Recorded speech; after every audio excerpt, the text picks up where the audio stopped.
So just a quick note. So the session we've got going on in this room is media influence on solid waste. If anyone, show of hands, any engineers in the room? How many engineers? The techie presentation's downstairs. If anyone's looking for the measurement basis, went downstairs.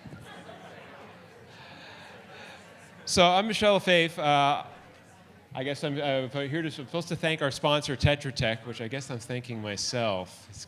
Okay, that's how I wound up with this gig. Is that it, Christine? So, Michel Lefebvre, I'm with Tetra Tech, though I just realized something. The irony of me being up here is just, it knows no bounds. They chose the male engineer with the puny Y chromosome to talk about communications. Go figure. So we'll do the best I can with this.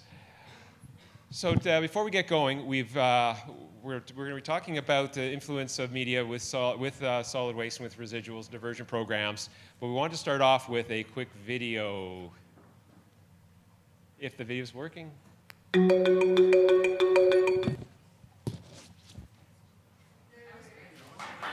Very quick video.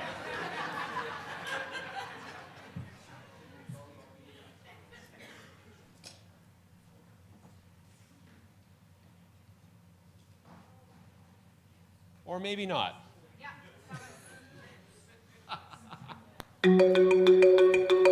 It became a drug for this country that, oh, China will take it, China will take it. For years, much of the world's recycling was sent to China. We fell into the trap of just exporting our problems. We put it on a ship, dusted our hands, and high-fived each other for being green. What they were doing was mining out the valuable materials, and they were in large part burning the low valuable materials. And then China just finally said, no, we've had enough. At the start of last year, China shut its doors, and the global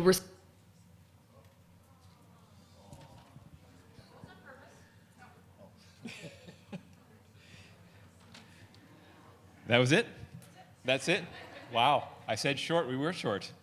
So we've got 4 panelists with us today. So I just want to introduce each of them, give a quick brief bio for each, and then offer an opportunity for each of the individuals or members of our panel to just give a quick introduction to themselves. So the first up we have on Skype or online is going to be Carolyn Jarvis. Carolyn is Global News Chief Investigation Correspondent. During her 15-plus year career, her work has won numerous awards and acclaim, including the 2018 Canadian Screen Award for Best National Reportage.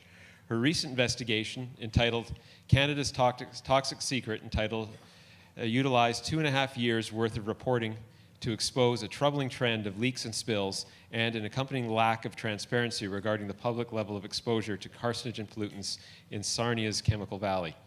Canada's Toxic Secret was distinguished with both a Silver World Medal from New York Festival's TV and Film Awards, and an honorable mention from the Canadian Hillman Prize. Carolyn, would you mind just introducing yourself for a moment or two? Really? Please. Well, may I just say I am so disappointed that I am not at JPL with everybody. As a former Albertan, it is a treasured spot in my heart. But I'm on maternity leave, so I'm with a toddler and a baby that doesn't sleep. So you can decide who's winning in this equation. I am an investigative reporter with Global News, and we are a rare breed. So the people that you'll be hearing from today will give you a very diverse set of opinions and viewpoints in terms of media and media strategy. The place that I come from is very different. When you get a phone call from me, it's not because I'm turning a story that hour, as if somebody on radio might be, or that day as a television or print reporter, a digital reporter likely is. I'm doing a story that's probably coming out in a number of weeks, more likely a number of months, and in some cases, like the environmental documentary you just referenced there, thanks for that plug, it can sometimes be years. Oftentimes I'm picking up the phone calling people because I'm looking for guidance and just solid advice, or as I call it, can you please be my bullshit meter? Because somebody's telling me one thing, I'm not really sure where the truth falls in between it. I don't have preconceived notions, and I look for really smart people to be my compass to help me find where the story exists in all of the weeds. The impact of investigative journalism and all of that time is undeniable. It costs money, it takes resources, and a lot of media outfits shy away for that reason. You don't get a lot of clicks, you don't turn out a lot of stories. I put out 4 stories a year. But the impact can be huge. That Sarnia investigation has funded a multi-million-dollar health study in a part of Ontario that for years has been demanding that very thing. We pushed through SO2 regs in Ontario faster than would have happened because of the pressure and the spotlight we shone on that community.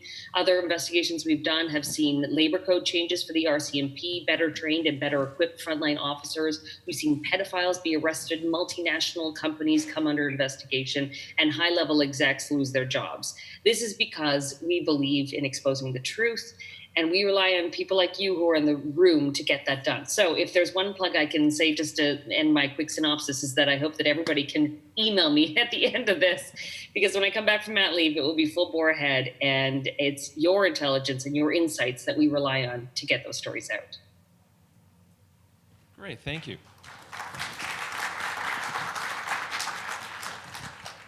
Next on deck, we've got David Dodge.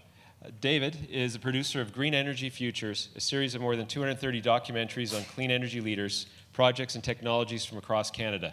You can see his documentaries at greenenergyfutures.ca and listen to his features weekly on CKUA radio across Alberta. It took me a minute to remember that's where I heard the voice from.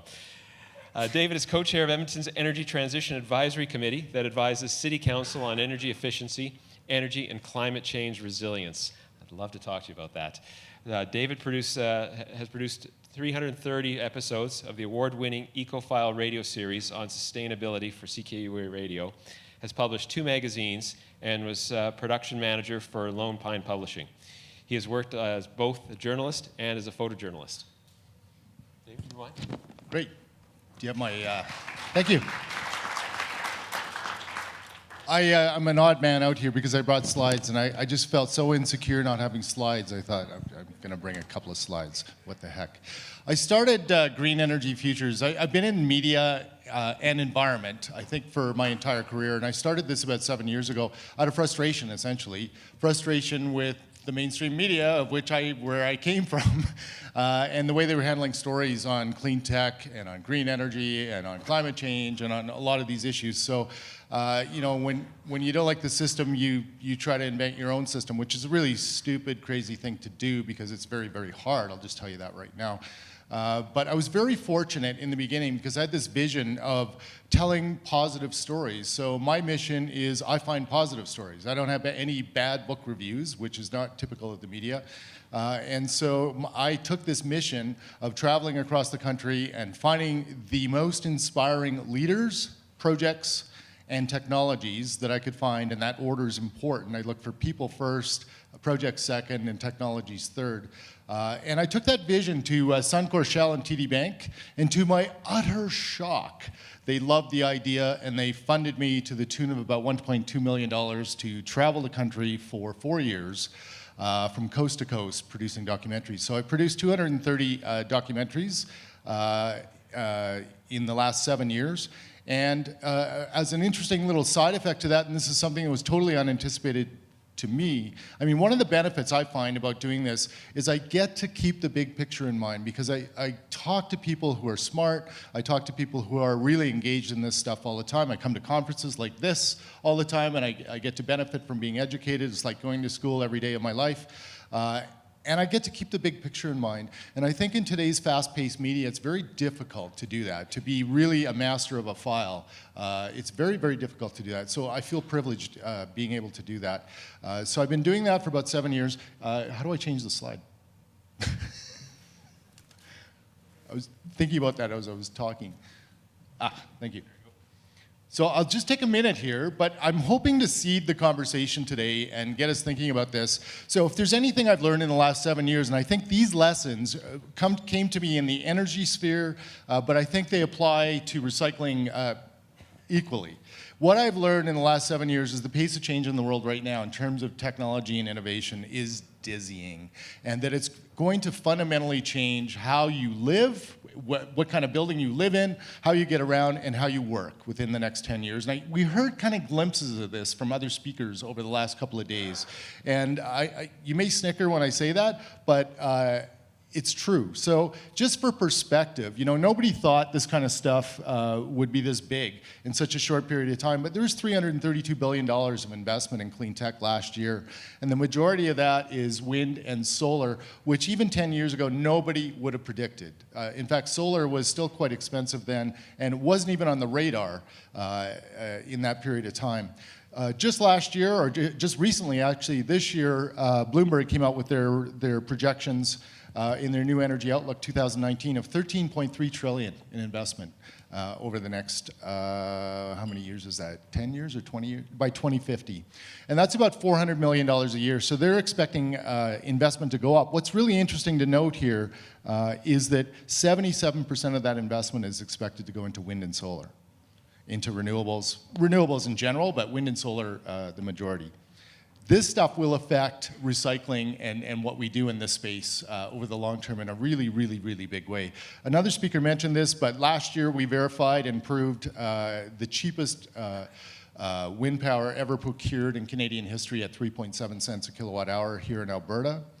And we actually got solar at utility scale at 4.8 cents. That fundamentally changes everything in terms of what the future is going to look like. We're going to see an overhaul of all of the systems related to this. Utility systems, the cars we drive, everything we see is going to change in the next 10 years. It's really kind of hard to wrap your head around what this is going to mean.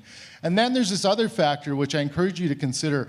I'm here with a message for you today because Christina, because she asked me to do this, I in return felt obligated to do a story on recycling and learn some more about recycling. And I was just utterly shocked at how I've ignored recycling for the last 10 or 15 years, and I felt terribly guilty.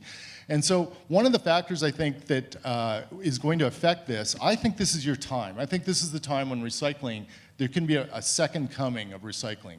Right now, there's a window right now that is really big, and it's for a lot of the reasons I've already said, but also for the heightened interest in climate change. So 1,000 municipalities have declared a climate emergency around the world, including 449 in Canada.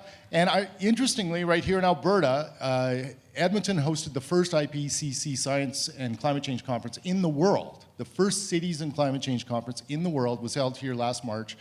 And they created something called the Edmonton Declaration, which was calling on cities to live within the 1.5 degree limit, the more aggressive limit sought after under the Paris Agreement. 3,400 municipalities have signed that agreement. I put this slide in to say that I can't do this today, but what I do is I've encountered the solutions that are going to change everything. And so this is the first net zero church and net zero social housing project in all of Canada. Edmonton has a disproportionate number of net zero homes and buildings in all of Canada. In spite of the fact that we had no real incentive to do that, the builders have taken it upon themselves. This level of change is going to happen in buildings, transportation, and just about every other sector. So the other factor I feel compelled to mention is that this young lady from Sweden has done something. I've seen this reported various ways in the media. Some media reported it as a few thousand people showed up in Montreal, but 500,000 people showed up in Montreal last week at protests, at the Fridays for the Future protests. That is one of 3,000 cities in the world. Like, if you don't think this is important right now and it's not going to affect us, this will enable us, regardless of what you think about it, this is a factor that makes recycling extremely relevant. So we have to find that way to open that puzzle and to reignite it. So I brought one example here. So because Christina encouraged me to do, she didn't even encourage me. I volunteered to do this story on recycling, and I really enjoyed it. But I brought this as an example, since we're talking about the media and how to work with the media, how to use media. This is not the best example or the most stunning example. It's just an example I grabbed from that story off of Facebook. So I did the original post on Facebook of the story and just called it Recycling Energy, because that was my hook to energy. And about 520 people were reached with it in one share. I put essentially the same post up again with this picture of myself after I was inspired by going to Tim Hortons and seeing a woman grab a medium cup and fill it up and then used it to fill up my reusable cup, to which I just about lost it. I asked her why she did it, and she said she had to measure the coffee. I didn't know what to say. Like, honestly, I was speechless. So anyways, I thought I would do a Facebook post and to try to promote the story more. So I used the headline Gyre, G-R-R-R-R. And it's funny, the same story gets 5 times the reach. So I know it's a simple lesson, but we need to sell this stuff. We need to sell these stories. And using personal examples and indignation sometimes can work as well to sell a story. You know, recycling stories have been around for a long time. We have to reawaken people to those stories. So that's my introduction. I'm looking forward to speaking with you guys on this stuff, and I'm sorry to take so long in the introduction, but I love this stuff, and I've been working at this for a long time as an independent media, so I think that's a very different context, so I hope we can have a great discussion.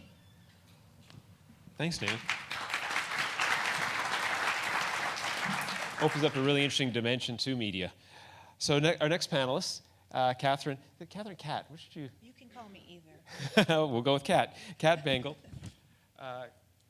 Kat has been telling Edmonton stories to local, Alberta, and national audiences for over a decade. Prior to launching Bangel PR in 2012, Catherine worked as a journalist under her maiden name, Catherine, Hillerud. Thank you. You're welcome. She spent 7 years working as a radio and television reporter at CBC Edmonton with stints at CBC Regina and CBC Yellowknife. Catherine then moved on to reporting for Global Television in Edmonton for 7 years. Catherine left journalism and entered the public relations field in 2009. She's provided media relations, marketing, communications to the RCMP in the city of Edmonton, including Edmonton Fire Rescue Services, prior to founding Bangel PR.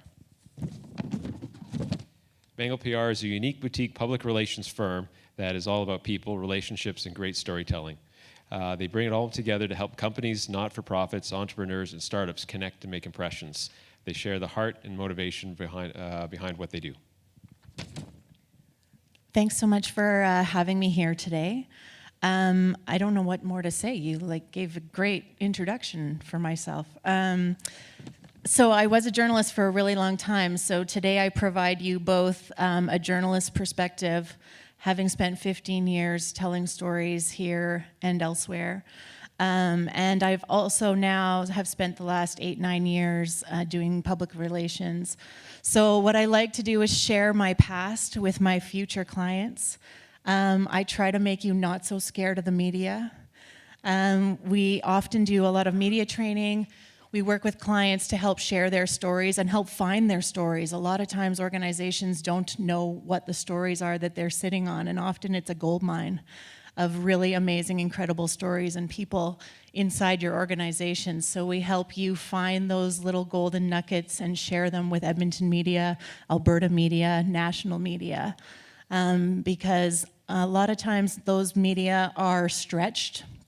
Media has changed over the last few years since I left the newsroom. There are fewer resources, and they need you. They need you to share your stories, and you, as many people always ask me, does the media still have a place and a purpose given the change that is happening in media? And I argue always yes. Please share your stories. You need them as much as they need you. So that's sort of what I bring. I hope you all ask questions about how to work with the media, how to develop a relationship with the media, how to overcome some of your challenges in talking to the media, and any PR questions you have about getting those stories out. So thanks for having me. Thank you.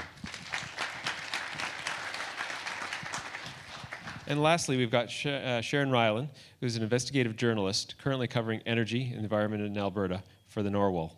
Her essays, interviews, and long-form nonfiction have been published by The Walrus, Harper's, The Tyee, JSource, Alberta Views, and Maisonneuve, among others. Her work has been named as a finalist for numerous national awards, including the National Magazine Awards, the Digital Publishing Awards, and the Canadian Association of Journalists Awards.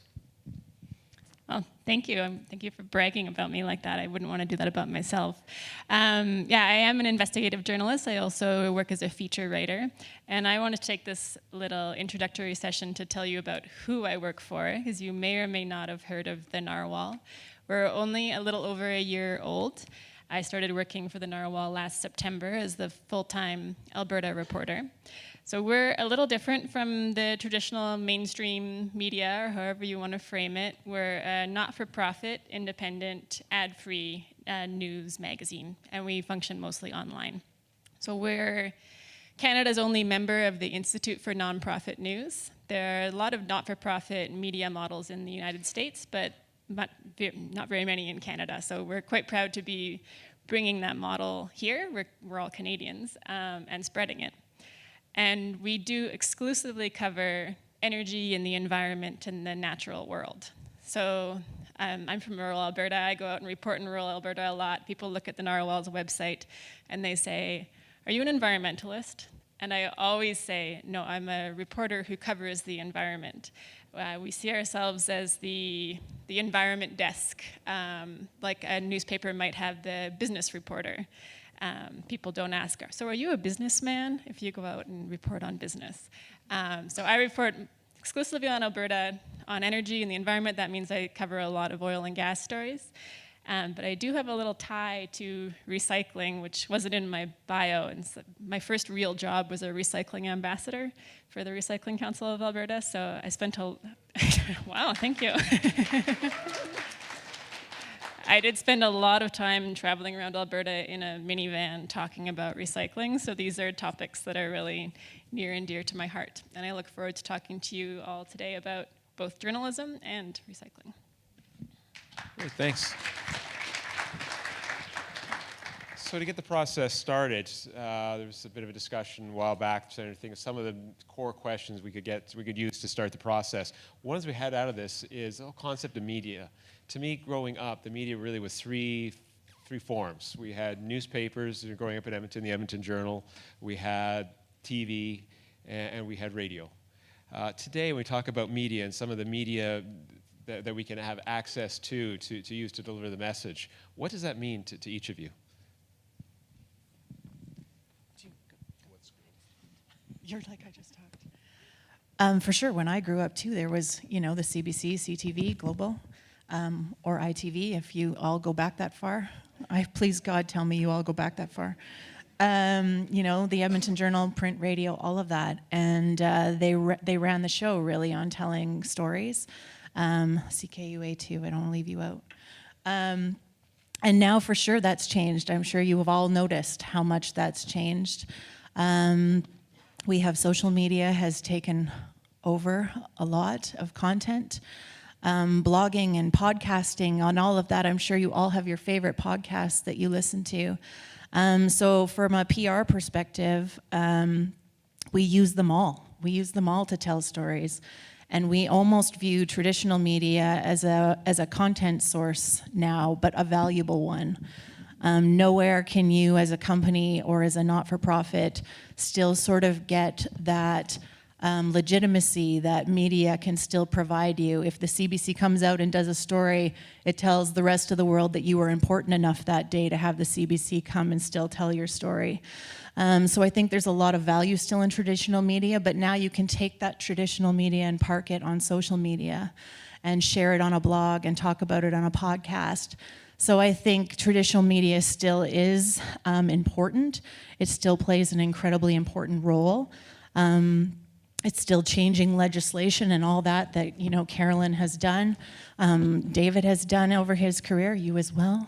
And so it's still very important, but obviously there are a lot of different sources now where stories can be told. And I think in a way, as much as what I see in media hurts my former journalist heart, which I say all the time, having been one, and what I see happening in newsrooms and with my former colleagues, it's also sort of exciting that you have more opportunity and places to share and tell your own stories. So if media aren't telling your stories, tell your own, right? You can park them on your blog, you can park them on your website, you can do a podcast about it and get your stories out that way, and maybe also at the same time entice traditional media to pick up that story and tell it too.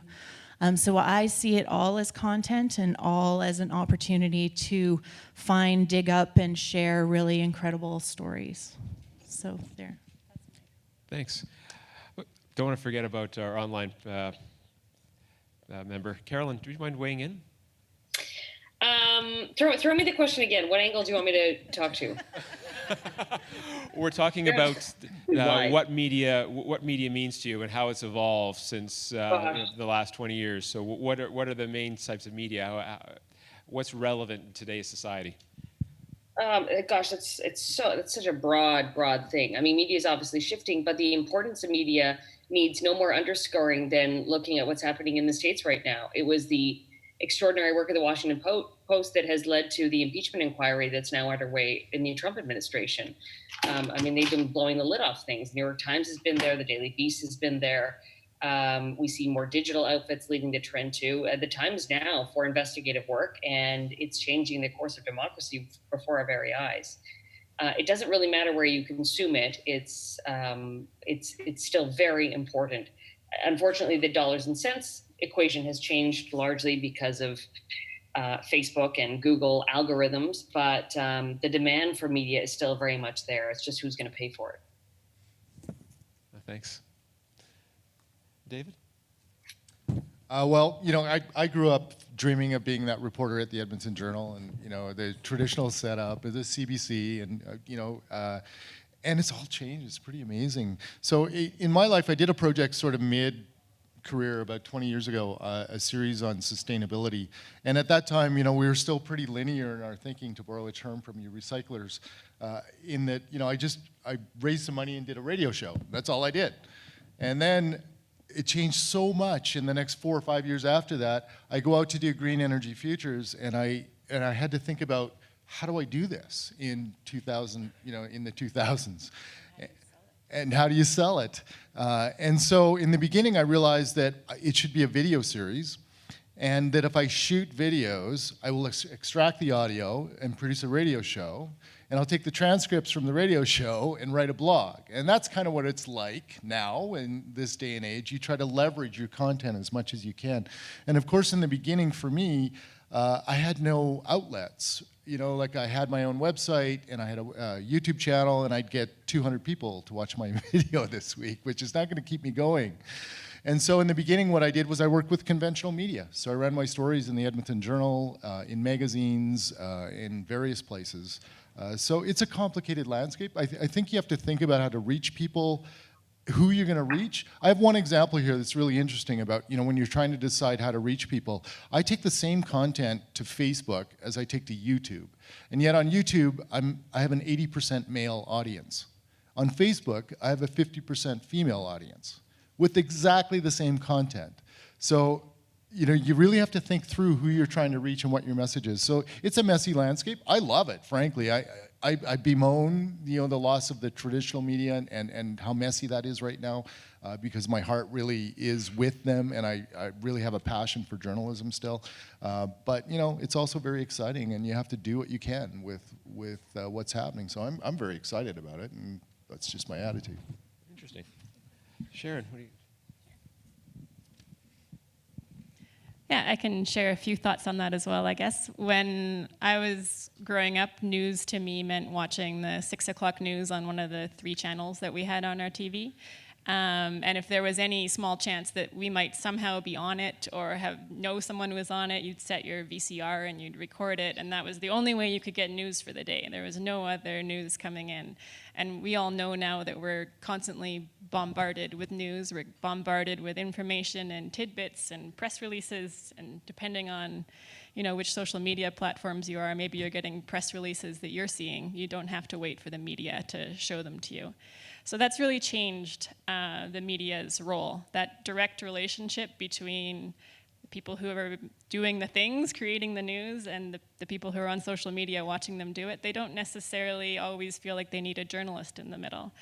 But as a little plug for investigative journalism, I just came back from a 2-week workshop at the Banff Center on investigative journalism, and we were all totally convinced by the end of it, but the future of journalism is investigative, because that's where I think that media can really add something that people can't get just from scrolling through Twitter. So I see the role of journalists increasingly as people who drill down into questions. So from people like all of you, we love hearing ideas and suggestions and what's going on, but I see my role as the person who then looks for the documents, looks for the bigger picture, tries to find the context, and then tries to pull it all together in a way that's meaningful so that it adds something more than you just seeing, Donald Trump's tweet. So. Thank you. Sort of a segue into that is, in our industry and in looking at solid waste recycling diversion programs, how is it that we can get that message out? How is it that we could leverage the media to do that? And that same context, especially today, and it was mentioned earlier about several times about the politics in the South and this term of fake news. How does that become relevant? How can we try to distinguish ourselves from trying to bring a meaningful message out to the public, as opposed to someone who's just trying to scare tactics or create a turmoil?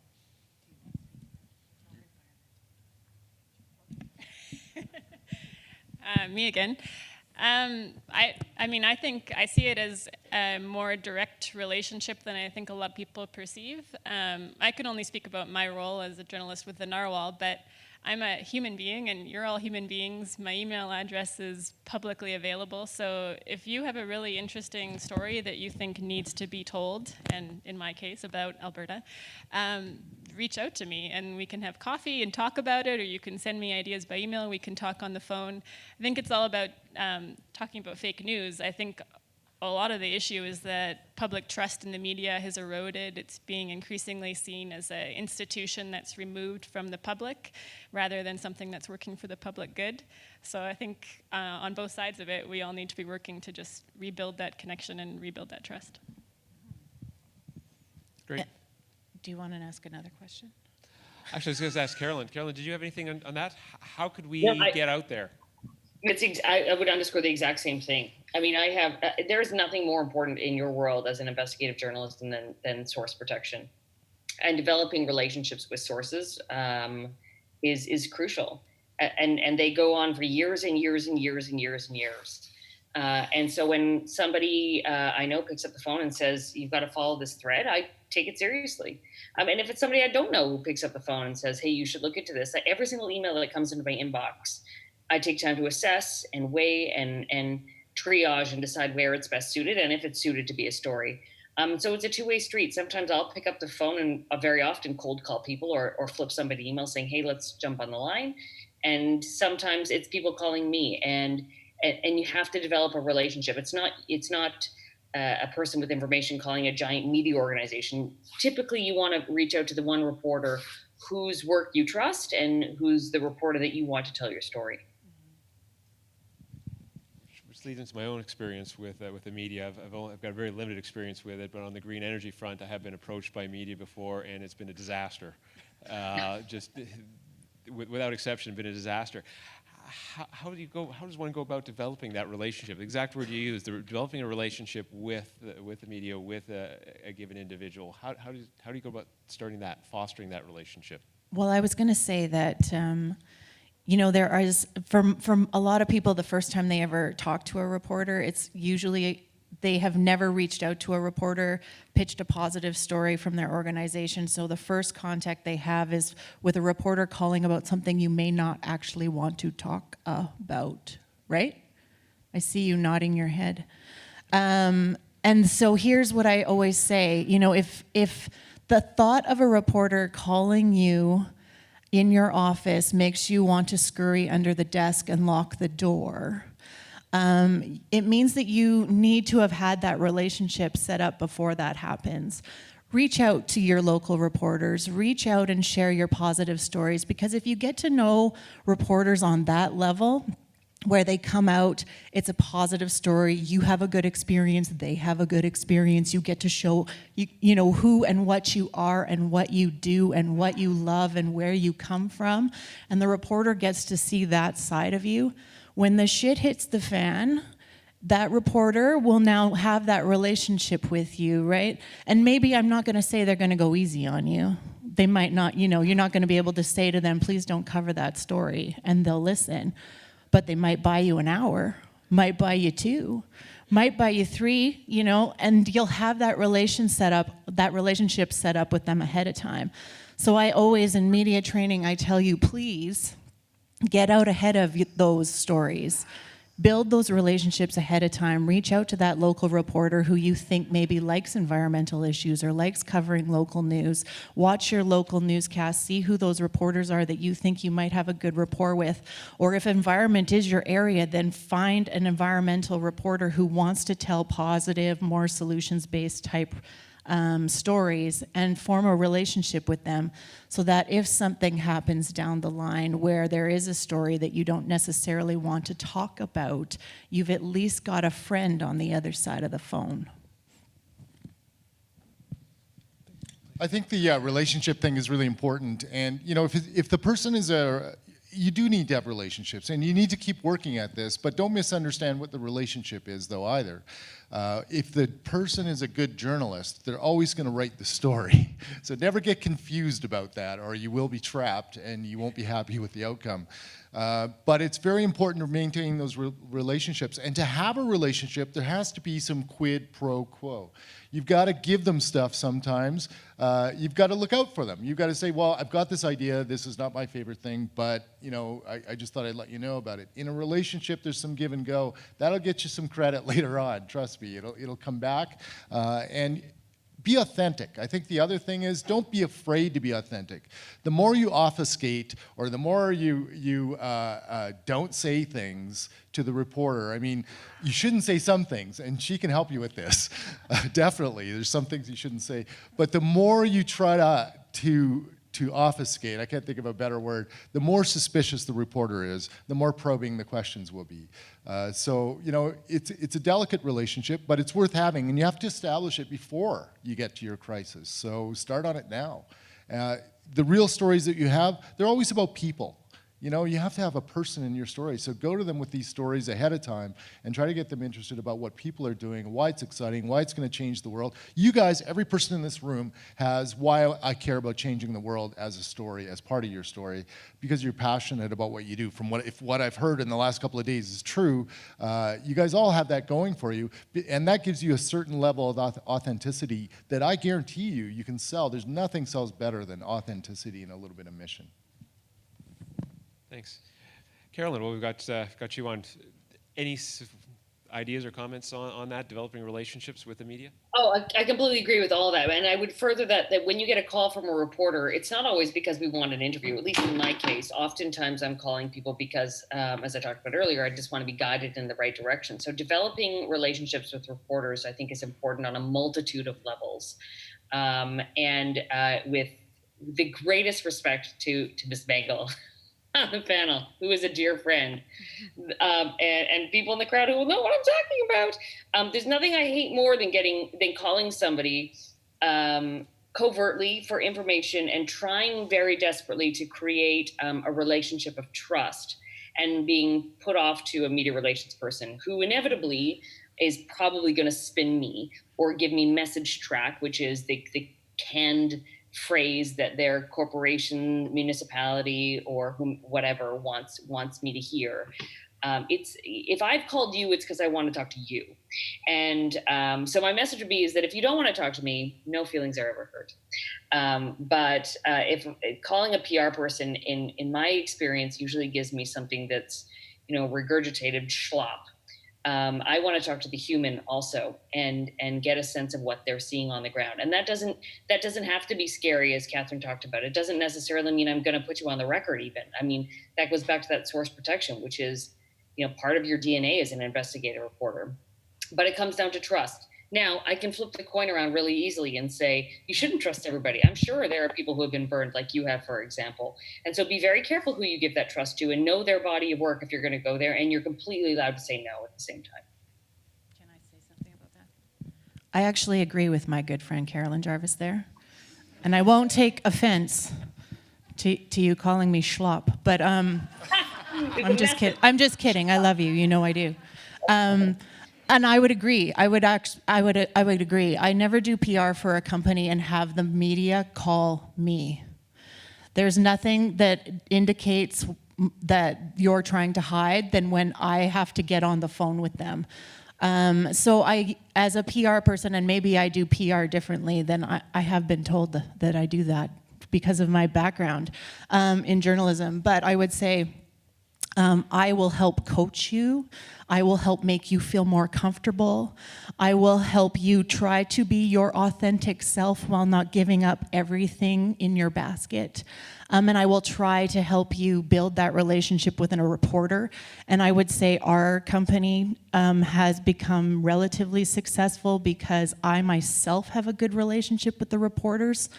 I've worked with every news reporter in Edmonton. They know that my heart is in journalism as well, and that I only want to share those really awesome and positive, amazing stories. And if I have to spin it, I don't actually really want to do it.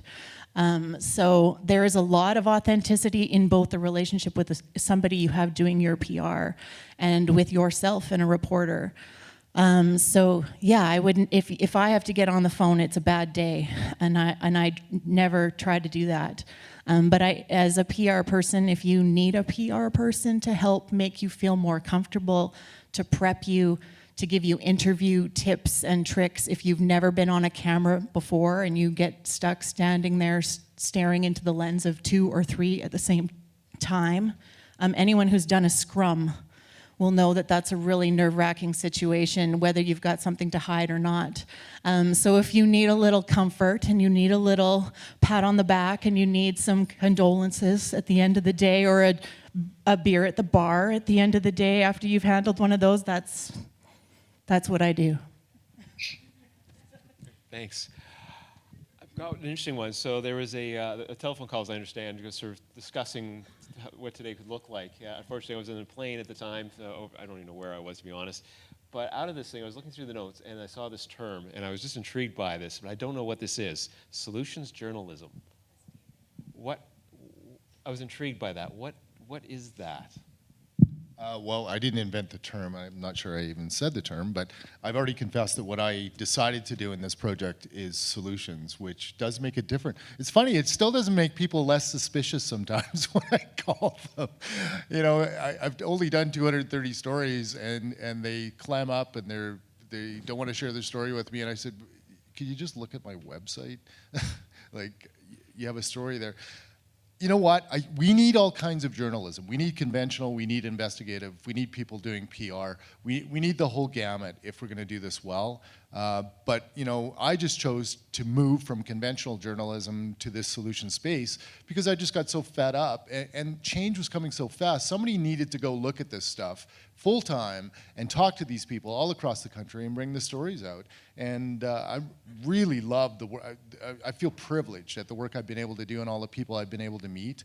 And so much so that, you know, I've now done about 100 speaking engagements in the last 4 years on this stuff because of the space I get to specialize in. So it's different. It's not better than journalism.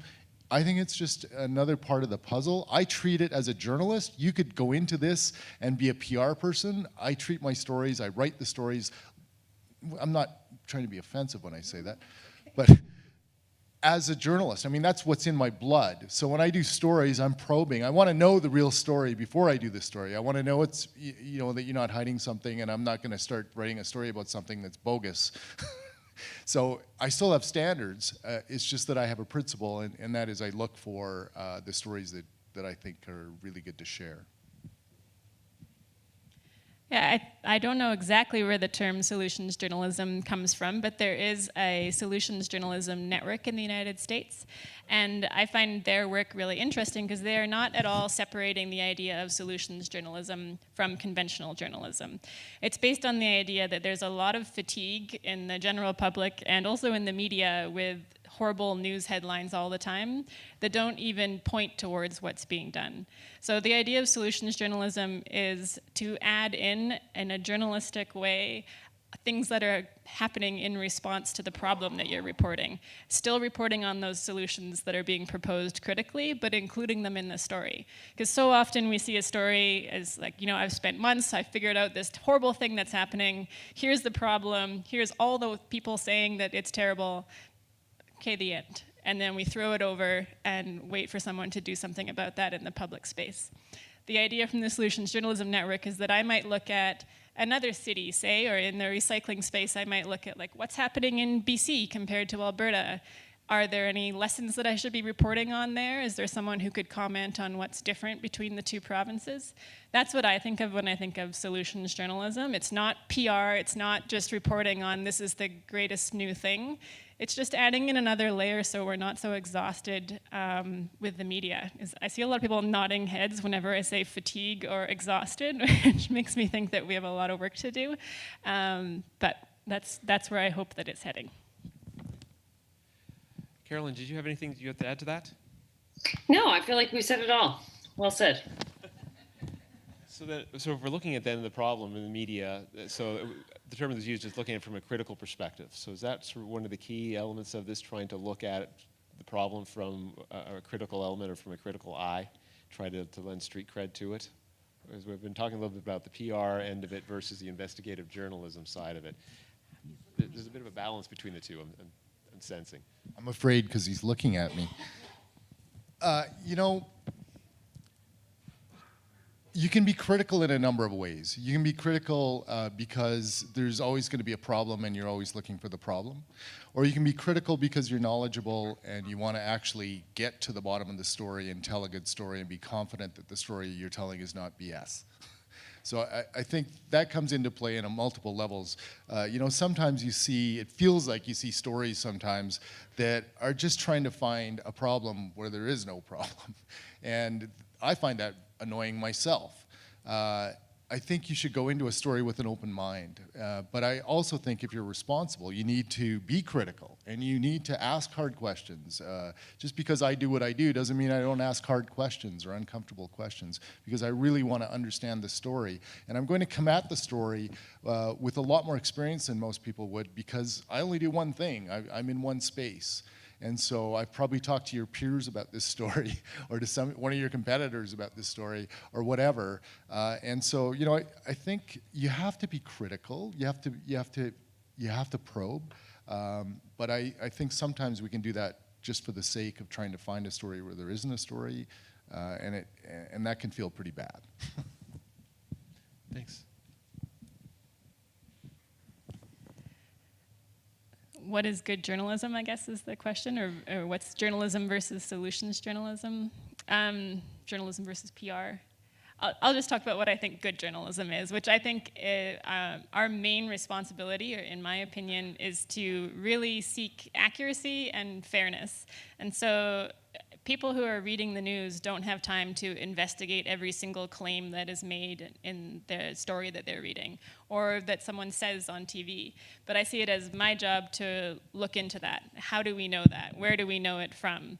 And then if there's an allegation made about somebody or a company, it's my job to go to that person or that company and find out what they think. That's journalism. That's very different than if I was just putting a positive spin on something and writing a story. I could write a beautiful story about something great happening.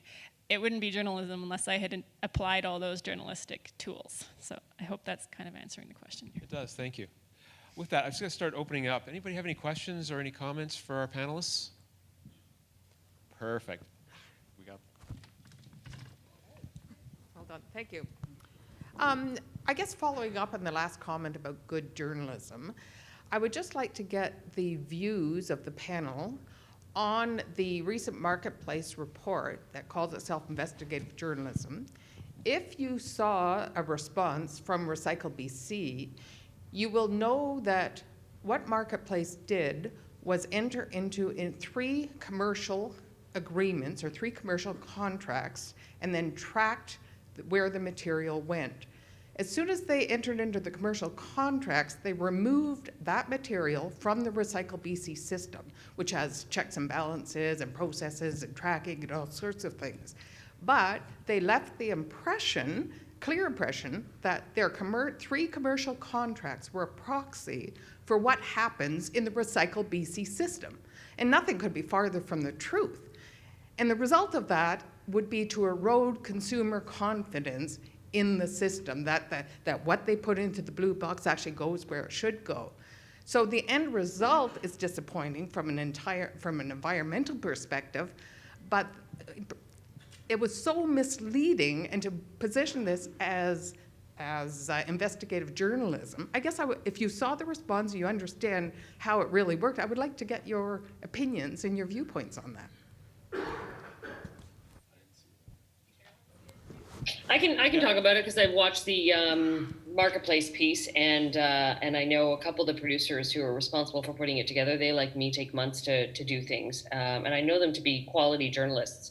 I also know Recycle the BC to be a very upstanding outfit that has a really high recycling rate, the highest in the country, and prides itself on that. I have a cat jumping on my lap. I hope you can't see the tail because there's a keyboard, so the cat wants to jump on it. Comedy entertainment. I haven't seen Recycled BC's response, and I actually think it would be unethical, frankly. And perhaps I watched the piece in haste. But had Recycle BC posted a strong response that they did not include in their piece, that would be wrong, and that would lack balance in their reporting. So I'm surprised to learn what you're saying right now, because I too walked away with the very impression that you are expecting others would have had, which is that, wow, they weren't recycling as we would expect. And I was surprised, because BC really is, in many people's eyes, the gold standard for how we can do have a circular economy on the recycling. So I'm surprised if Recycle BC was asked in the reporting period for their input, and they should have been, they neglected to put that in. That would not have been right. The other aspects of the reporting that I saw them do, where they traveled to Malaysia and they looked at the working conditions, I wanted to do myself, frankly, and I didn't have the money, the taxpayer dollars. There's a slight elbow there. To fund, because investigative reporting is very expensive, but I found that very illuminating to find out where it was going. So I see parts of that reporting that were very interesting, and it taught us that we need to find end markets that are in North America and not just in Asia, where we don't know what they're doing with it. But back to your earlier point, if Recycle BC had a commentary that wasn't including, that is negligent on their part. Can I ask you a question? Do you know if they were asked? Did the CBC ask them to comment ahead of time? Marketplace reached out to Recycle BC on this story last April and got a lot of information. That information was not included in the story. Recycle BC has written them with the response, and they've yet to post it. They are talking about whether or not to post the response. That's what I know.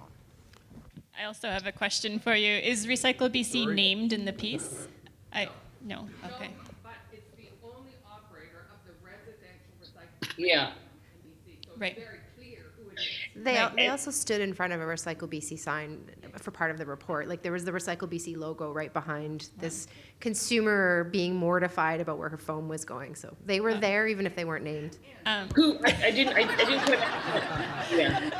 And to the point about the Recycle BC recycling record, 99% of the plastics collected by Recycle BC go to Merlin, and Merlin recycled and did the right thing with the material. But they seem to indicate that a third, in the whole system, a third goes to Merlin and a third goes to landfill and a third gets incinerated, which is not the case. They were outside the system, entering into commercial contacts. Okay, so first of all, just on behalf of the media, I'm sorry about that. That sounds like something wrong happened there. I have not seen it. I would kind of want to go back to my hotel room and watch it and then talk to you all later about it. But I wanted to echo what Carolyn said and sort of say what, in my view, should happen in a story, which is that if I'm doing an investigation and I have findings and they're about some entity, whether it's a company or an organization, I need to be going to that company or organization that's going to be part of the published piece. In my case, it's written. Before it's published, and then I give them time to respond to what I've found, and then I include that in the story. That's the way journalism is supposed to work, and that's what you should be demanding from reporters who are approaching you. Can I interject here? I don't know if you can see me on the big screen. We, in our 4-part series that we did for Global National, we went to Merlin Plastics, and we had a great experience. In fact, what we found and witnessed on the ground was so encouraging for the recycling system in Canada that we then went to our partners at Global BC at the local level and said, we've got all this footage, and you can't just leave it at one national story. You need to do more stories because it's so incredible what they're doing there. We were very impressed with Merlin, and And I hope that in addition to the marketplace piece that you saw part 3 of our series, which really held up, which really held up Merlin as an example of a plant that's doing stuff really at the forefront of the industry. Thank you. I just wanted to comment on that. So I had a very similar experience with Marketplace about a year ago. They did a piece about textiles and textile diversion, and Salvation Army was portrayed as shipping offshore and burning textiles, and all of a sudden we had a really big backlash. And we posted numerous comments. We actually had 3 days of interviews with them, and it really got twisted. I've had a lot of experience with CBC. I've done, I think, a dozen interviews and phone interviews and all kinds of work with them. And it seems like they really like to tailor the messaging to what is going to be, what's going to fear-mongering and that whole side. So my question is, along with Calla and that experience, how do we react afterwards when our voice is not heard, and how can we counter when our stories get twisted? And what, I guess all news on our industry is good because it raises awareness, but it hurts. And so what can we do now in this, and what can they do now in this position? Yeah, I mean, in the job that I do now, I have spent more time probably in the last year or two correcting stories after the fact, which is unfortunate. However, the good thing about them being on the web most of the time now, and that's more so where they live, is that at least as print and web, these things can be corrected. So yeah, I mean, I encourage you to, I mean, they've reached out, so that's good, but I would encourage you to just continue to provide the correct information, work with producers, work with the assignment desks, work with the reporters that you've worked with to get the appropriate information out. I know that's not a consolation, I can see by your face. but I also feel you because I've done it a lot myself. It is what it is. Yeah, you. Oftentimes, I will say that most stories end up on the web before they end up on the air. So if you know something's coming, like if they've called you ahead of time and you know something's coming, I pay attention, like every day, to the website, and I look at it and I watch it and I read it, and if there's something wrong, I'm on the phone before it hits the airwaves at 5, 6 o'clock or wherever you are. So just, be vigilant in trying to make sure that the information that you have and that you want out there and that is factual and correct is out there and provided to the reporters that you're working with. And if I can further what Catherine's saying, you do have 3 areas of recourse I can think of off the top of my head. Number one, you can write the editor of Marketplace, the executive producer in this particular case. You can write them and express your displeasure, and the reporter particularly. Number 2, you can write a complaint to the Broadcast Standards Council of Canada. And number 3, you can file a libel suit against them if you feel so compelled. Journalists get sued. And it is that very real fear of any sort of litigation. Frankly, your compass should always be just wanting to tell the truth. But for people that are governed by fear, not me, litigation is a scary thing, so they better damn well get it right. And in the States, journalism is very litigious. And when people get it wrong, they are sued. And that is your right to do that if you feel so compelled. I don't know the particularities of the Marketplace piece with respect to Recycle BC, but if a side that was necessary to be included was left out, that's awful. Thanks. Another question over here. Yeah, there seems to be an appetite for bad news, and every time there is a bad news about recycling, it gets thousands, millions of likes, and the comments are really, really mean against the recycling companies and against this field. But then when a good news is posted online, you don't see that reaction. You can see maybe 20 likes, 100 likes when a good news goes live. And I would like to know, based on your experience, why? Are we just morbid people that like to know bad news all the time, or what's going on? And this happened because I'm from Goodwill, and we have worked really hard to recycle our plastics, and our plastics are being recycled by people with disabilities. And we have done it with partnership in Lethbridge with Full Circle Plastics. That news got maybe 5 likes, and I think the only one that called me was Layla, Mortimer, that's great, well done. But then after this piece of market marketplace, I got like 200 phone calls from people in Edmonton like, Mortimer, are you shipping plastics to Malaysia? So why is that big interest in bad news and people doing the wrong stuff, and why there is no interest in the good news? And actually, check online, go to Facebook, bad news, thousands of comments and likes, and a good news about a good guy making a living thanks to the recycling of plastics in Edmonton, that gets 3 likes and nothing else. So I just would like to know more why, based on your experiences, that is the case in Canada, and maybe just in North America, or if that's the case like worldwide. Well, do you remember the first presentation this morning, Ruben? So remember the emotional side of your brain, which is making up doing most of the work for you because your thinking side only has a couple hours a day. Well, I actually read a book once called How Emotion Determined the Fate of a Nation. It was written by a clinical psychologist in the US. We're very motivated by emotion, and I'd never heard that take on it like we heard this morning from Ruben. It was very fascinating. Emotion runs the world. We vote on emotion, we read on emotion, we click on emotion, so that is the way it is. And I would suggest you're not going to change that, so we need to learn to live with it. Welcome to my life. I try to sell positive stories, and I mentioned Greta once in a story. I did a story on Raffi, who wrote a song for Greta Thunberg called Young People Marching. And I've had more negative comments on that story than all the other stories I've done in my entire history. And all you have to do is mention the word Greta. And I'm not saying Greta's bad. I'm not judging. I'm just saying that it's a real lightning rod because you cannot follow her if you follow her on Twitter and you try to follow the threads, I don't think there is a bottom. Like, it never ends. It just goes kind of forever. But anyways, that happens. We have to all work at it. You guys have to work together to sell your stories. But also you need to be clever. Hire some PR people and come up with some clever ways of selling your positive stories, Like my Gyre with my coffee cup, Like, come up with a way of selling your stories and telling your stories that taps into people. Good headlines worth 1,000 words. I have this great story. I did a story on Earthships. Anybody know what Earthships are?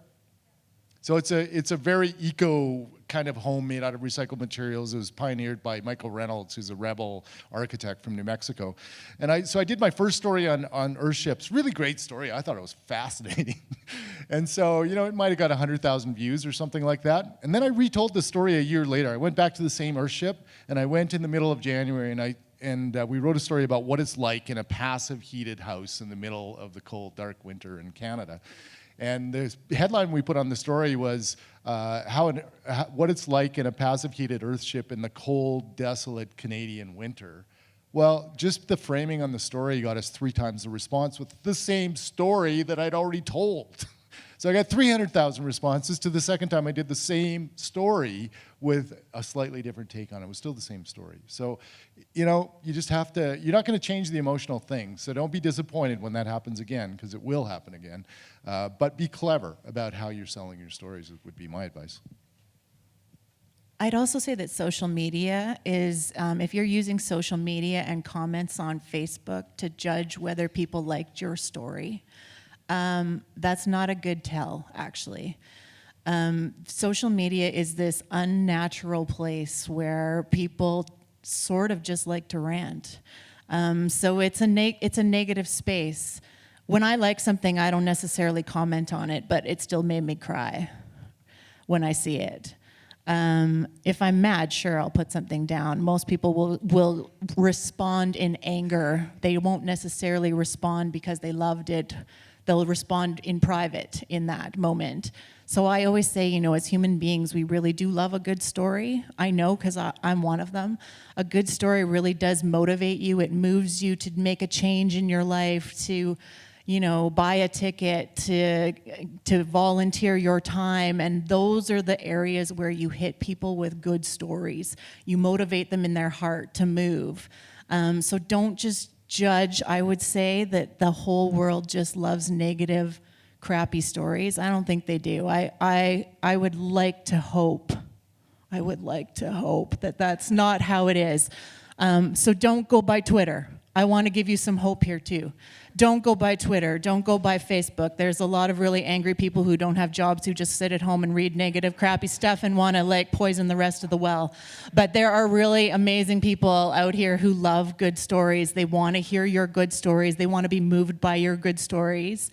You know, I am a mom with a special needs kid, and so often I'm on Facebook and I will cry over every story of a special needs kid crossing a finish line on their crutches or they're in their wheelchair, and I don't ever write anything on those stories, but personally I'm touched and I will cry in my living room and I will share them with, you know, my own little community of people who I think it will matter to. So share your good stories. Don't get discouraged, keep doing it, and don't read the comments. Definitely don't read the comments, I echo that.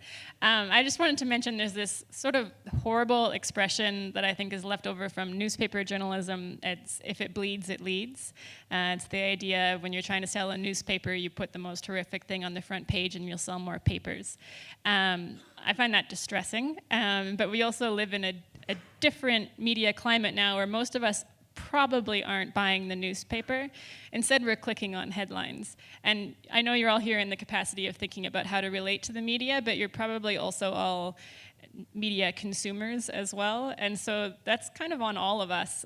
Like every time you click on a story that has, you know, like a clickbaity headline and it's negative, that organization is probably paying attention and they're thinking, oh, people like stories like this, we should write more of them. And I think it's unfortunate that that's also the way a lot of media measures its success. We're really lucky at the Narwhal that we're not ad-driven, so we don't have to have a number of page views for our advertisers, but that is the reality for a lot of media that's really struggling to get by. So I guess I'm just saying, click on the good stories. Carolyn, anything else? I haven't forgot about you. No, it's okay. This is all great stuff. Once again, you know, I always try to make sure that when I'm doing long form reporting and I have time on my side, that I always flip the equation around. If I'm exposing something that might not be, that's unsavory, that I flip the equation around and I ask, well, who's doing it right? So when we did our recycling series, chapter 3 was as to who's doing it differently and who's doing it right. You know, we looked at the EU that was already banning single-use plastics. We looked at BC where they were looking at a circular economy. We looked at Merlin Plastics that was definitely ahead of the curve. So we looked at who is doing things differently to put the positive story out there as part of our reporting. I agree with you that it can't be all negative, and I agree with what everybody's saying that people tend to click on more negative stories. Yeah, I mean, investigative work, just by its very definition, is often looking for the more sinister side of our society, but it doesn't mean that you can't also show the flip side to that equation as part of the body of reporting. And I think that that's part of our responsibility also. And people want to hear those stories. Boy, it's heavy as a reporter only telling bad stories. It weighs on you. And I think readers probably feel similarly. Thanks. Another question. Oh, sure. I don't know if Recycle BC did this. It sounds like they did something like this, but in the event that when this happens again, where a story goes sideways, could you use that as an opportunity to sell the positive side of that story? Because apparently, I haven't seen it either, but I'm watching it. I will watch it. The marketplace story, but it sounds obviously like it went sideways. Maybe near the end or maybe a lot of the way through. Could you use that as an opportunity? And I know they did put out a reply, but could they approach CTV, Global News, other mainstream media, other good reporters like yourselves to give them the update and turn this into a positive story and you know, try and almost launch a counter-assault on what was said? You've got to stand up for yourself. I know they have, but could they turn that into a positive story somehow? I was going to say, for all of you in the recycling industry, of which I'm assuming is a good chunk of this room, there's a lot of conversation now started and going on in the public about recycling.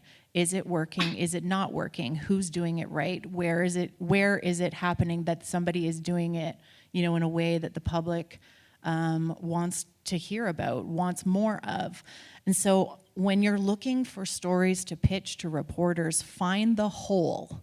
Find that space where you have the other side, where the side that's not being told by the media. Pitch that story. And yes, you know, if there is another side to that story, if there is something that was missed, then absolutely go to another network.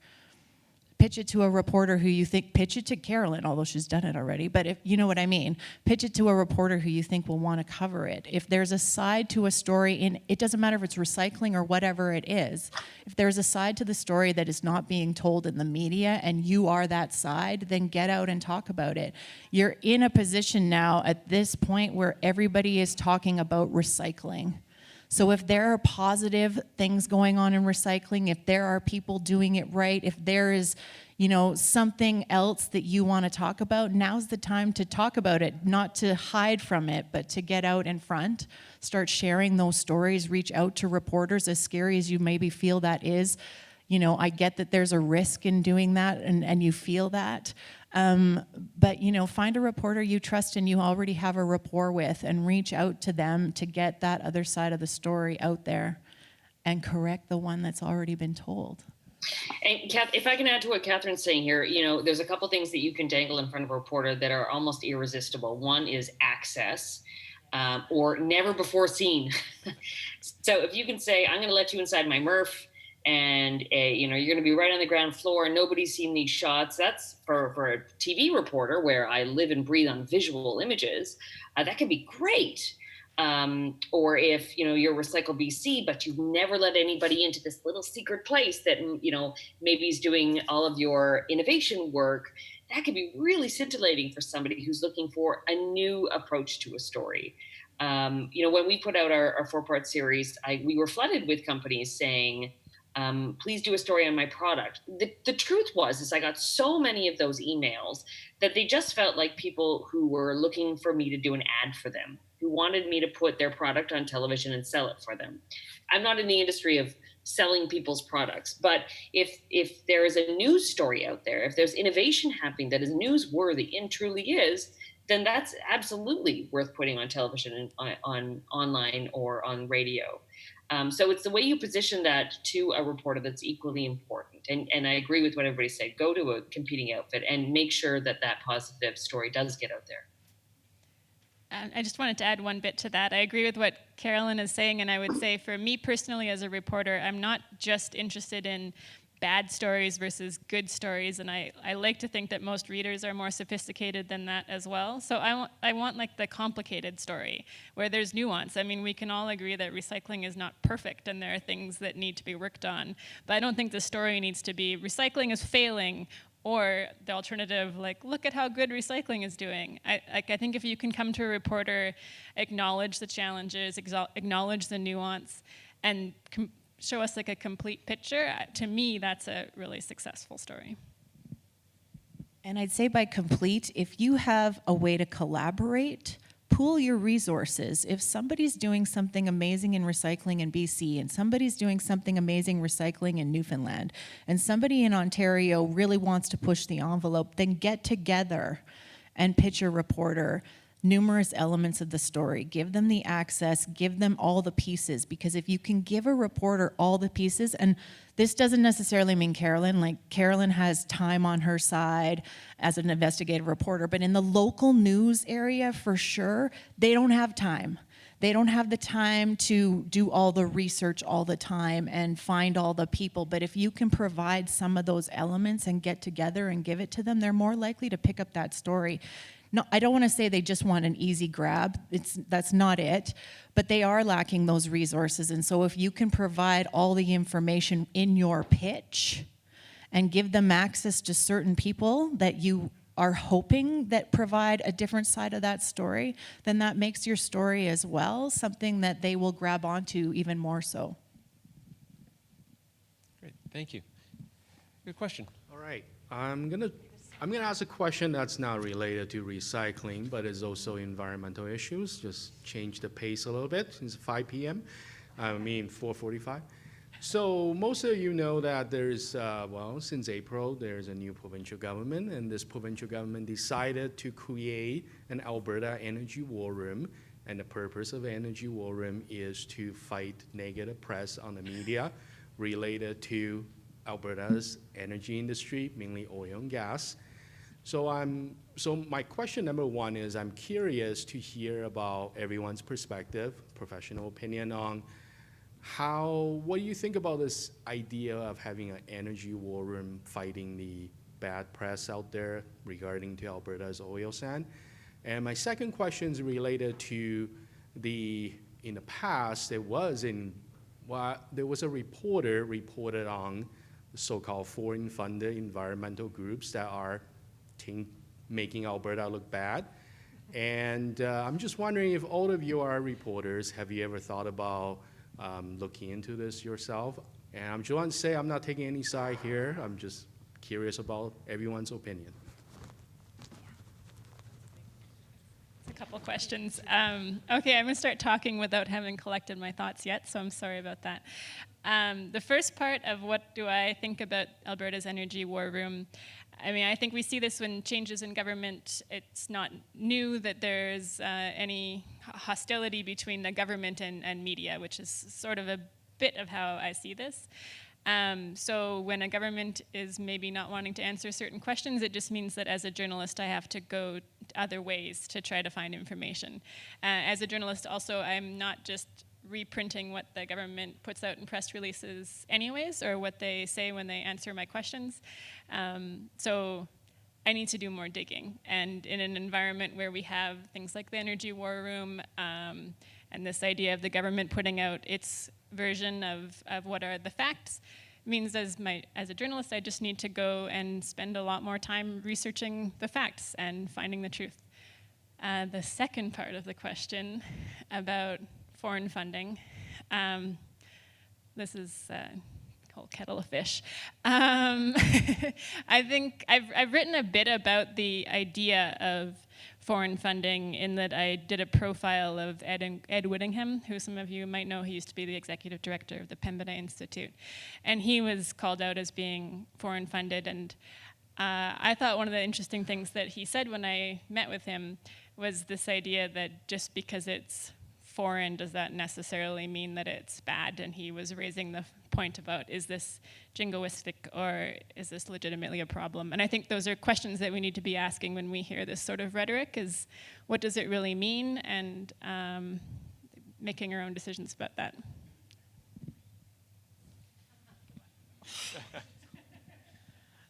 I don't have any experience on the back end of that second question, but I will say off of what you said for the first question about the war room, I mean, this is why we need journalists, right? And I mean, just because the Alberta government has labeled their war room a war room doesn't mean that, every government hasn't had its own PR team and PR spin every time it gets in. So that's why you need them. That's why you need journalists. It's the role that they play is to dig, to find the truth, to hold people accountable. So when I hear people say that the media we don't need them anymore, that we're good with Facebook and we're good with Twitter, like I shudder, because if we don't have journalists and if we don't support good journalism, a whole lot of stuff is going to happen that none of us are going to know about. And we need journalists to dissect that information that we are being fed on social, that we are being fed in government news releases, that we are being fed by corporations. Like that's our job. I just called myself a journalist. Is that okay? That's our job, right? To dissect all of that and to provide the right information. And so we need people like you to kind of help us make, those folks accountable and to find the real true story. So support your local journalists, support your national journalists, support your environmental journalists, because they are the ones who are gonna, combat all of the stuff that is out there that we get fed, or that your Alberta War Room is gonna pump out in the next 4 years. I don't have much to offer on this, but if you do look at the Alberta War Room on Twitter, though, there are more spoof accounts than real accounts. It's kind of a double-edged sword, actually, because it's gone a little crazy on Twitter. There's accounts that have the same name with an exclamation mark. I think it's a little risky in that sense, but yeah, it's interesting. Carolyn, was there anything to add? I am not privy to what the Energy War Room was putting out, but here in Ontario, we have Ford Nation TV, which is a government-funded operation that tries to make itself look like real TV with former journalists fronting stories that are pure political propaganda paid for by the taxpayer. And I think myself, among many other journalists, would feel that it's wrong and misleading, that they're not portraying themselves to be pure straight up government messaging, that they're trying to spin people who might not be critical thinkers. That said, I do think that oil and gas industry is very frequently put in a negative light, and I think there is more to it than that. And I fill up my car regularly, so we are all part of the economy of oil and gas. So I think that there is reporting to be done in that sector that paints a more fulsome picture of what it is, what it does, while still holding it to account. Thanks. We have time for one more. Hi. Now that the lid is off Pandora's box with what was mentioned here in Ford Nation, I mean, this is about trust. That's why you guys are here. And I think we've all have some skepticism when we talk to the news reporters. And I mean, when I think of Jerry Diaz and Unifor and $600 million, I'm thinking, grain of salt. And that trust has to be earned because there's lots of reporters, this issue here, but there were other reporters, and nobody's mentioned it yet, but Rebel News did some investigative reporting on some stuff, and nobody else picked it up. So my question is, and it was brought up earlier when you brought it up about foreign funding, how come it's only one or maybe two? How come it's not, this is a good story, we need to dig into it more. And then, like I said, getting back to the 600 million, skepticism, that's all.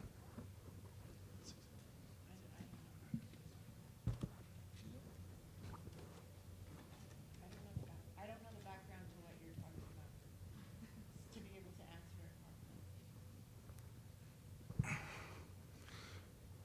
it. Prime Minister Trudeau said he was going to pay $600 million through Unifor, Jerry Diaz to report stories.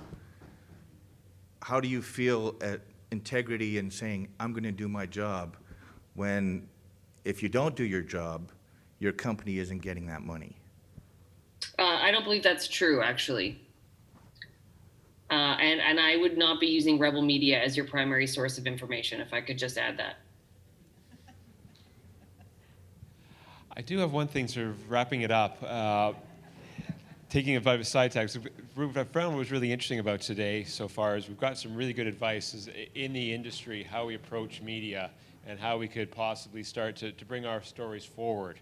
One of the things that always concerns me, though, because, well, frankly, the media scares me, and I'm not a good communicator, and I know that. But yet, there are stories that need to be brought forward. And when we do that, part of my concern is how do we control the outcome? And not by control, making sure that we're not misrepresented or we don't misspeak.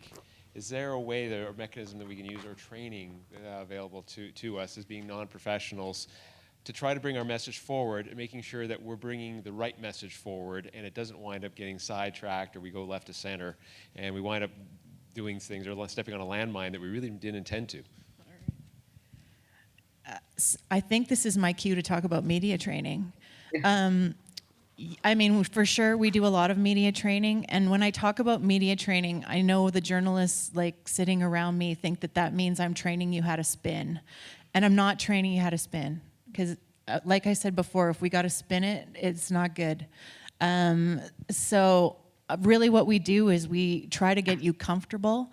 Speaking on television is an unnatural environment too, right? You're sitting in a chair and there's cameras and lights and it's hot and you're nervous and you're sweating and you're worried about what's going to come out of your mouth, right? So to get comfortable in that situation, I will tell you the only way it ever gets more comfortable is if you practice it.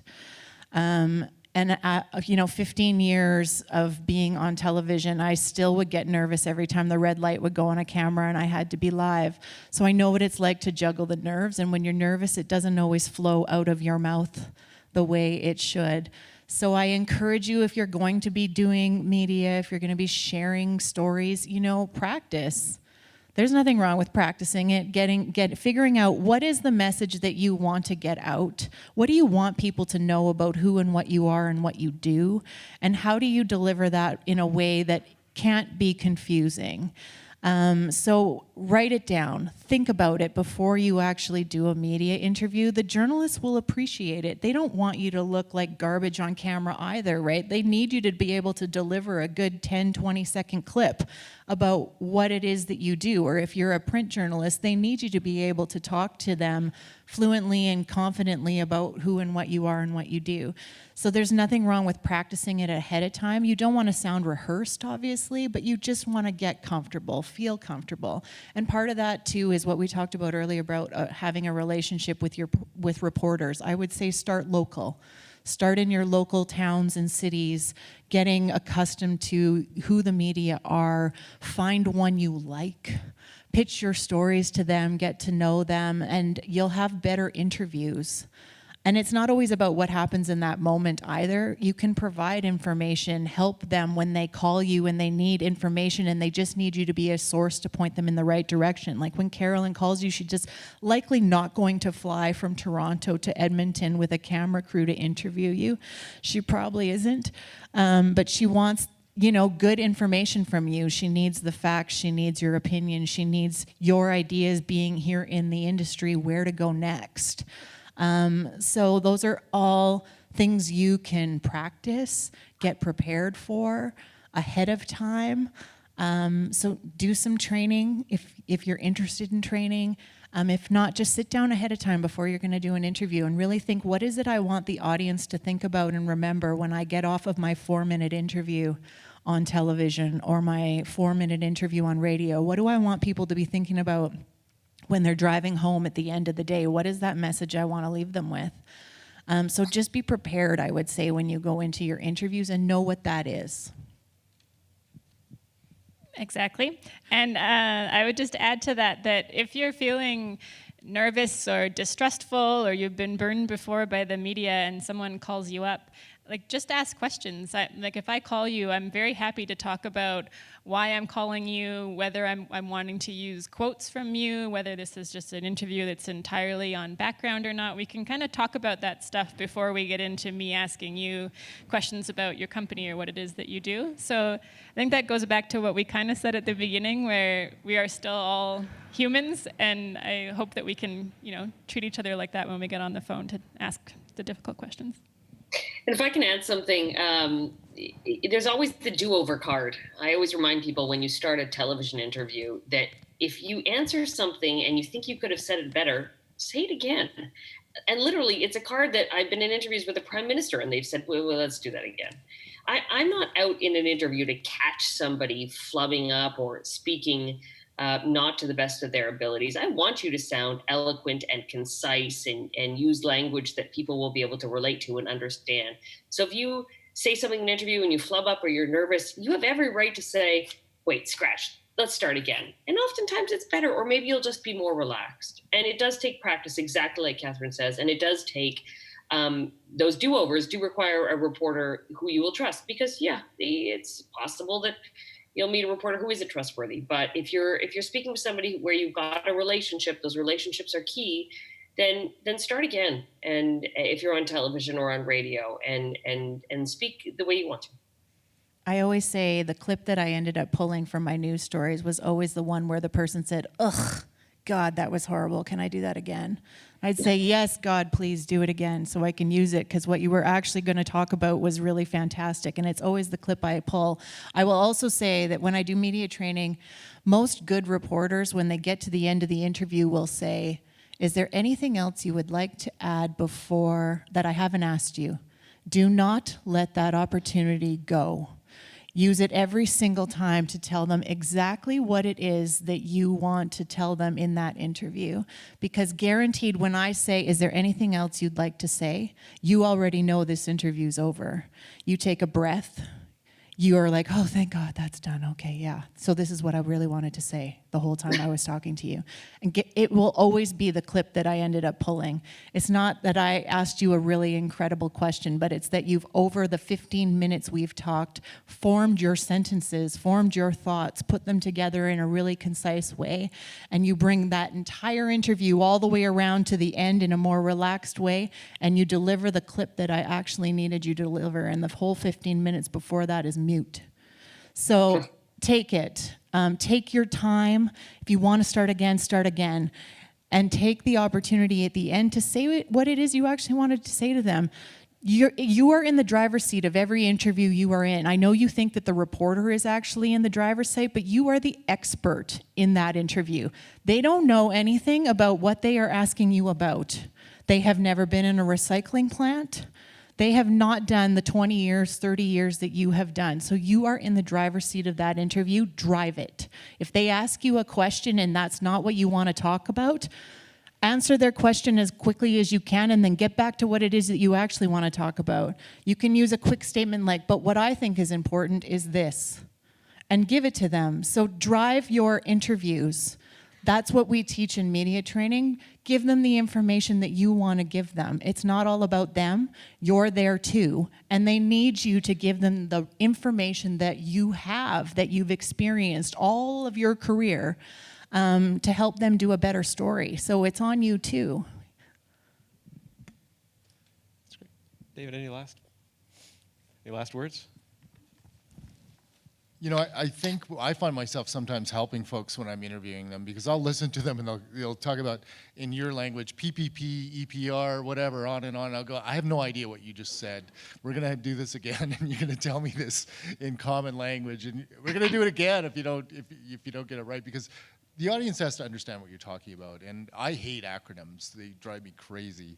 And I can never remember them anyway. So I find myself doing that quite often, just saying, you know, could you just try that again? But use some language that my mom's going to understand. And they appreciate that. And it actually relaxes them a lot, I find. So you get better stuff after that. Once you've, you know, shown them that you're looking out for them a little bit, then you actually get more good stuff after that, which is kind of fun. So I just want to end up by saying, you know, we had a couple of questions here at the end about politics. There's a couple of rules in the media. One is we're very cautious about talking about other media. It's kind of an unwritten rule. So, you know, in the previous example, we're talking about perhaps an injustice by some other media outlet. We may not want to do the story about W5 or Marketplace doing a stinky story, but we may, out of our sense of justice, because all journalists love underdogs, redo the story in a different light, because you've actually shown us information that proved there's another angle to the story. So that's a good frame. Like retelling the story because you're an underdog and you got bruised over there, and actually there was another angle. That's a great hook, actually. You could sell that story. But they're highly unlikely, very unlikely, they'll do a story about Marketplace being a bunch of poo-poos. I mean, it could happen, but it goes into that territory of caution, caution, caution. And the other cautious area, if you start asking journalists on a stage about politics, is they're going to be very cautious. Because, you know, we have to appear to be open-minded and nonpartisan, and you should hear us over beers, you know, maybe take us for a beer, but we're not going to sit up here and prognosticate on politics unless it's involving, you know, recounting the facts of a story or something like that. So I didn't want to leave you with the impression that we don't care about that stuff as we sit here all quiet when the hard questions come in that sense, but that's just the way it is. You know, we're just going to be very careful about that because we want to be seen as credible by all parties. So that's great. Thank you. I think we're at the end of our session, so please join me in thanking our panelists. And if memory serves, the reception will be starting up at around 6:30, so I hope to see you then. And before I forget, Carolyn, I'm sure there's a way, Carolyn, to get a presenter's gift to you by transport. Scotty's working on a commuter. We're working on that. If not, the joy. run over Thank a few you so times much. and with a truck, we'll mail it. Thank you again.